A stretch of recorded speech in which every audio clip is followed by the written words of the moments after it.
Thank you very much for attending. It's so wonderful to see so many people here. And thank you for the kind invitation to Marie and to the house and to the embassy. We are very happy to be here. A very famous critic of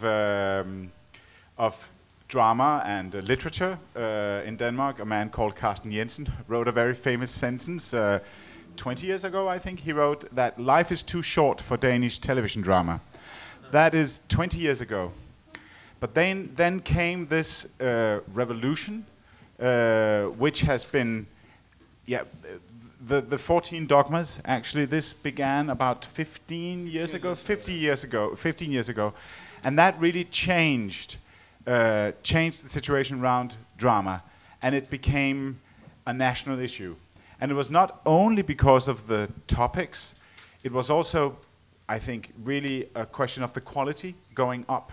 It was a beautiful marriage between the Danish film industry and the Danish broadcasting company, and also what happened in the film industry in those years, the whole quality lift of Danish movie industry, that kind of gave some creative power to the television drama as well. I think it is important just to mention what started in film industry was as you remember, the Dogma films, Lars von Trier and the other good guys, around 2000. And we followed, so to speak, and international reputation is very much needed if you want to do things like this. The most important thing is that when winning international prizes, other production companies and other broadcasting companies takes interest and says, could we join you? And we have some money we want to give you upfront to be with you in production. So we do today have money which we do not get from the broadcast license, but we get from foreign production companies, which is very, very important. When I had the first discussions with Camilla and Ingolf, I knew that I wanted to do a series about a woman politician, and I knew that it would be a story about the conflicts between her professional life and her private life, because that is a topic that interests me enormously, and it's also, I think, one of the big schismas of my own life. And you have, well, sometimes you say that a writer only has one story and he tells it in many different ways, but it's only one story. Perhaps that's true. I think this is a very, very, very central story for me. But anyway, we knew that we were going to tell this story, and that the first season would be a tragedy. And I wanted the first episode to bring her into power, or almost into power. And actually, the first episode has not changed very much. Since the first pitch 3.5 years ago, it was basically like this. And this is, it was the vision, and we discussed it in the writer's room, but it's not changed that much. It's the first time in Denmark that we have a political series which is where the main topic of the series is politics.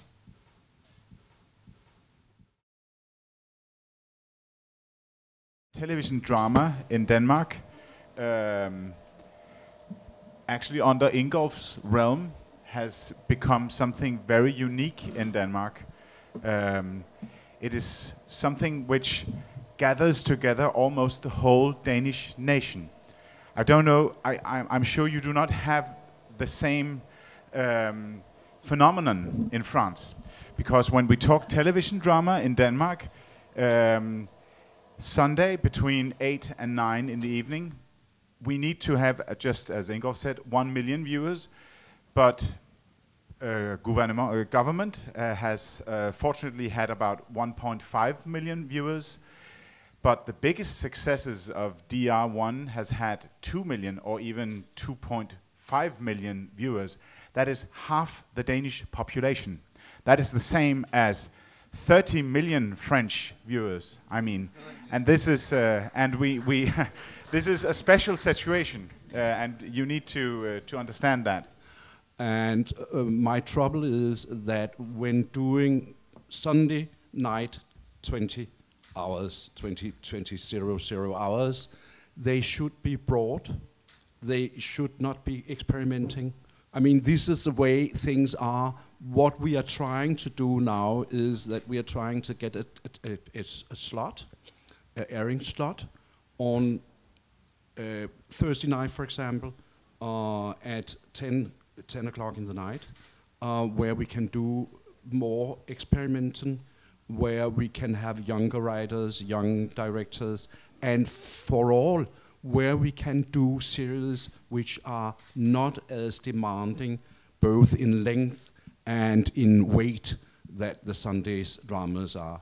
So the experimental things from our department will come as everyday drama on, Mondays, Thursdays, not on Sundays. Il y a combien de séries au Danemark qui sortent par an de ce calibre-là? Combien de nouvelles séries par an? Toutes télévisions confondues?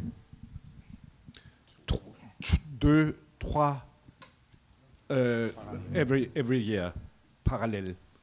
One and a half at our station, and one and a half, two maybe on the television too. What are the total budget of the 10 episode? Everything included, writing, production, everything. I have the minute price in euros. It's 11,000. Multiplied by 52. So you have 11,000 euros. Yeah, it's the DR money as we.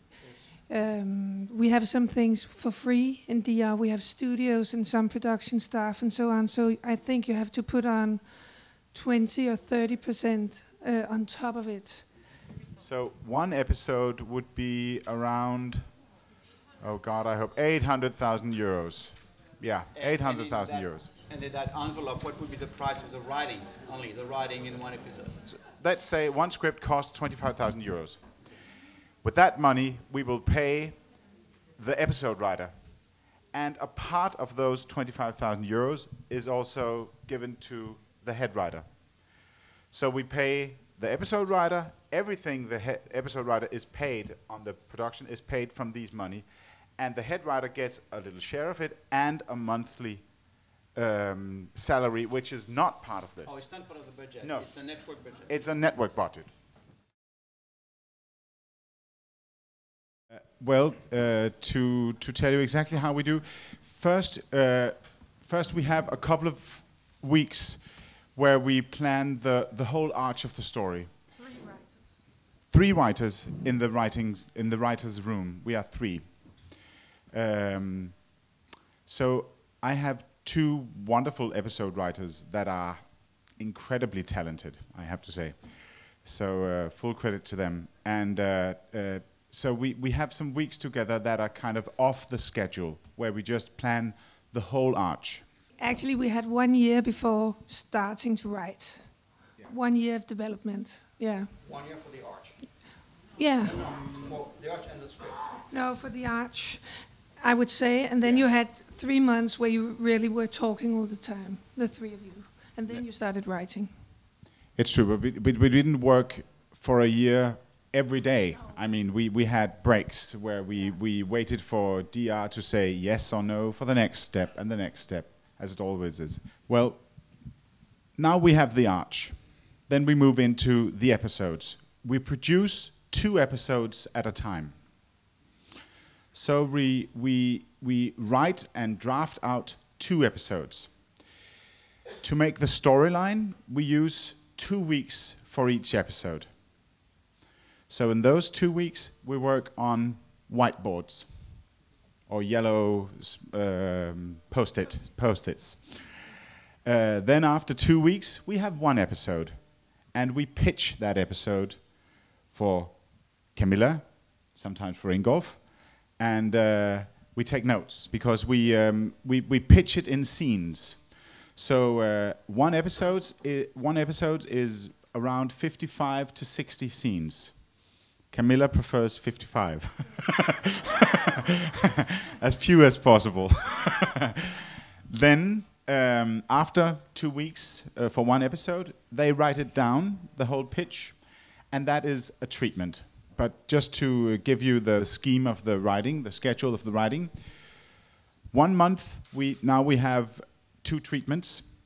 Then we send the writers home, and they write the first draft. They use 3 weeks for the first draft. They come back, we read it, we give them notes, we send them home. They use 2 weeks for the second draft. They come back, they give the script to me, because I'm the head writer, so I have to kick the ball into goal, together with Camilla and the production. So I write it, the third draft, the fourth draft, the fifth draft, and usually we have 6 drafts. Sometimes we have 7, then I cry. Sometimes we have 8, then I cry a lot. Let me please go on with what we call the 14 dogmas. You know, 10 years ago, we thought that, as you as professional knows, we thought that we had very much, so to speak, silent knowledge about the job, about how are we doing things. There is a lot of silent knowledge, and because of that, I thought it should come to a word, you know, in principio erat, and we made these 14 dogmas on how to produce. Now, this is the first dogma, which is very important. The writer is the precondition for the existence of the DR television drama department. So without writers, we are nothing. I knew it. I knew it. Thank you. What is very important to us is that we should never come up with an idea. We are not producing ideas. You know, we are not very creative. We ask the writers whom we want to work with, what do you feel, how do you think about the world? How do you think, what do you think about what is needed at that moment in Denmark? And this you should understand in the following way. We have, during the past 15 years in Denmark, made what we call Danish images. Those images are in drama, images about the Danes in Denmark, in Europe, in the world. We do dramas on what we think is important for the audience, the Danish audience, to know and to deal with.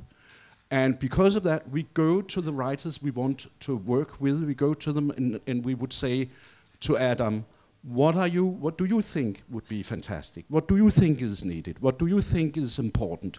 And then, happily enough, 3 years ago, 3.5 years ago, I think, Adam, you came to me and he said, I think we should do something on politics. DR television drama has 4 house dramatists for each 3 production lines. We have 3 production lines. When not in production, they are employed on monthly salaries. This is very important because, you know, when we develop with the writers, it's very important that they not starve. You know, would be a pity, and we would regret very much. We keep them alive. One thing, you're not paid for doing nothing, I mean, as a writer. So it's like this.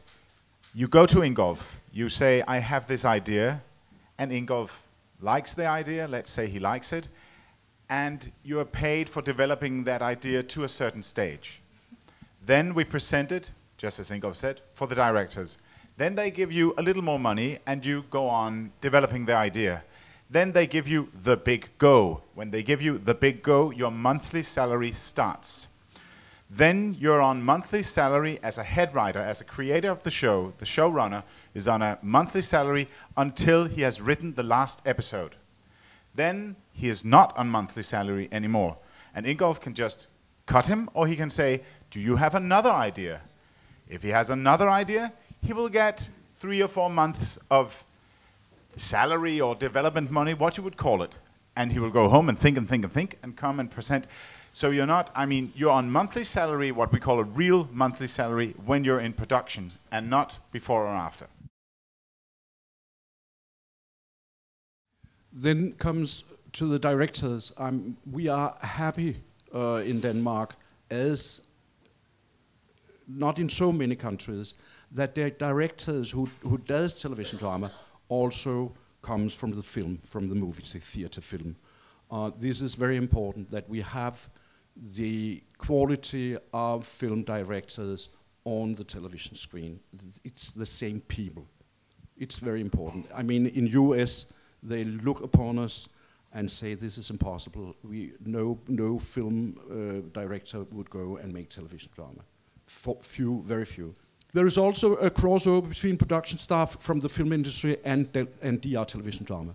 Number 4, it says DR television drama's executive producers must be able to balance the director's intentions against those of the principal writer. This is a harsh one, and it makes us trouble. Because most directors are used, from their work in the film industry, are used to be not only directors as such, they are even, some of them, also auteurs. So we have troubles there because we claim that the writers are the queens and the kings in television drama. Because they have the vision, because they know what happens in part 9, in part 12, in part 18, and so on.